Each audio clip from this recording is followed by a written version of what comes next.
I don't know how many of you will recognize this image,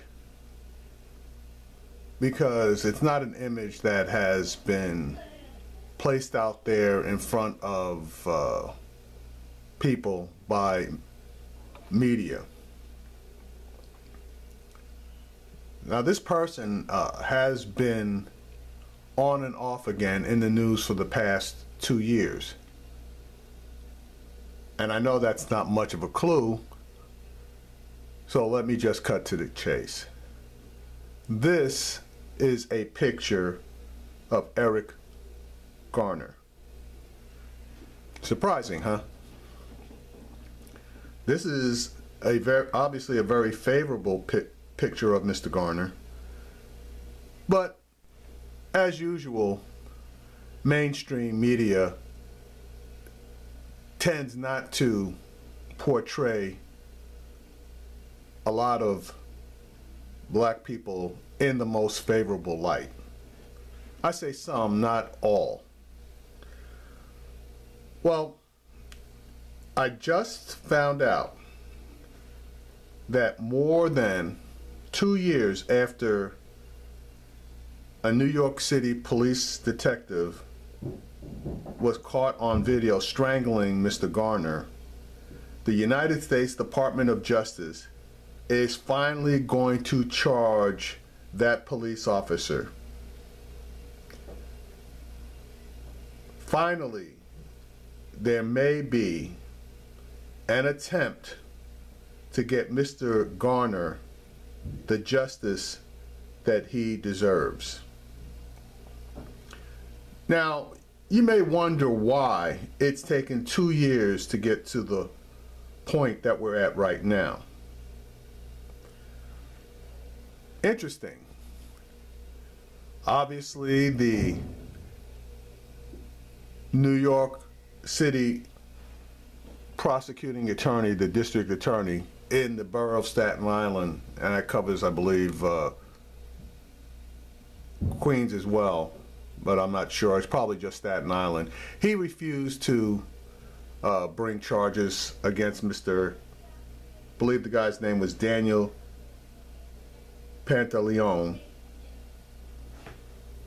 The grand jury in Staten Island refused to bring charges against the detective,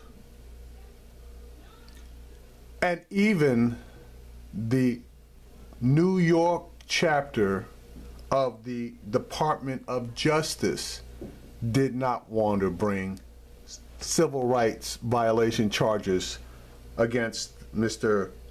Pantaleo. How is this now occurring?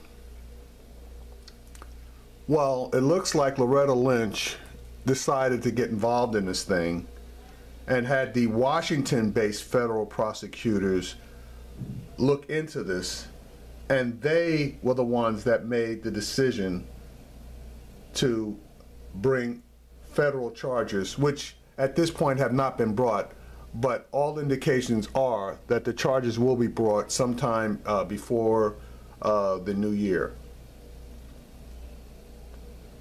This has pissed off a lot of people,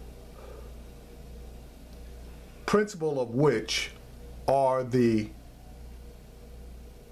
Department of Justice attorneys out of New York.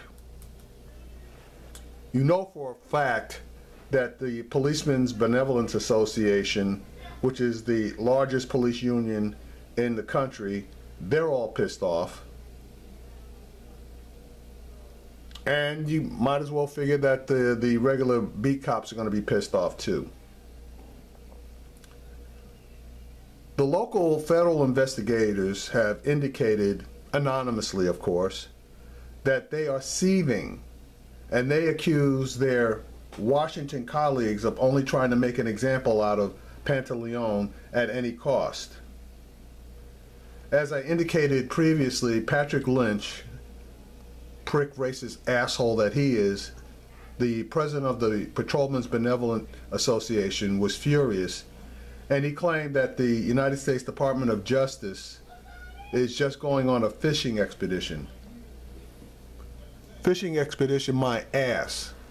That video was damning. If an ordinary citizen had done that, they would have been brought up on assault and murder charges. But because it's a police officer, they operate under a different set of rules.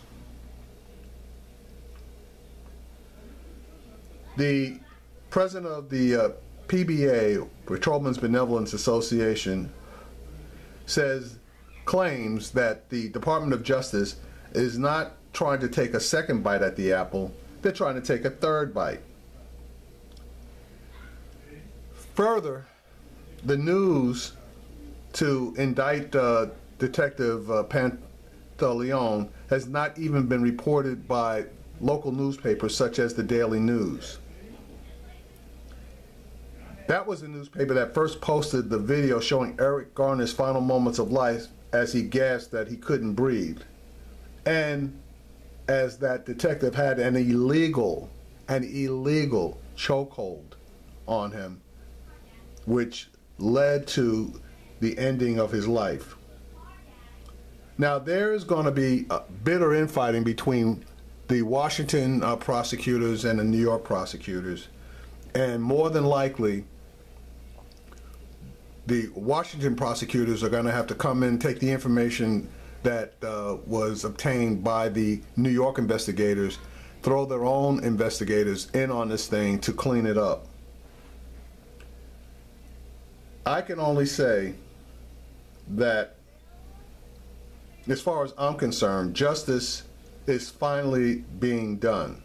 Now, this is going to create a problem because the defense attorneys for Pantaleo are going to try to use the schism between Washington and New York to their advantage. But to be honest with you, I don't give a damn, because right is right. This man was confronted, accused of selling untaxed cigarettes, which he was not at the time, accosted, assaulted, and murdered. His death was ruled a homicide. Okay, so if it was ruled a homicide, you have to go to causation, and the causation of the homicide was the chokehold and all of those police officers laying on top of him and refusing to acknowledge the fact that the man could not breathe. Obviously, we're going to have to follow up on this story to see exactly what happens, but expect for charges to be filed against Detective Pantaleo sometime before the end of December.